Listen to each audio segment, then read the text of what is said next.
అందరికీ నమస్కారం. మీ అందరికీ తెలుసు, ఇటీవల కేంద్ర ప్రభుత్వం పార్లమెంట్లో 1995లో ఉన్నటువంటి వక్ఫ్ యాక్ట్లో దుర్మార్గమైనటువంటి 44 సవరణలను ప్రతిపాదించింది. ఈరోజు బీఆర్ఎస్ పార్టీ అధ్యక్షులైనటువంటి గౌరవనీయులు కేసీఆర్ గారు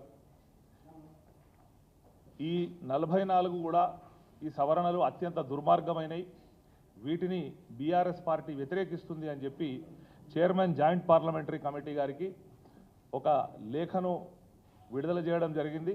వారు ఈమెయిల్ ద్వారా ఈ చైర్మన్ గారికి పంపించడం జరిగింది.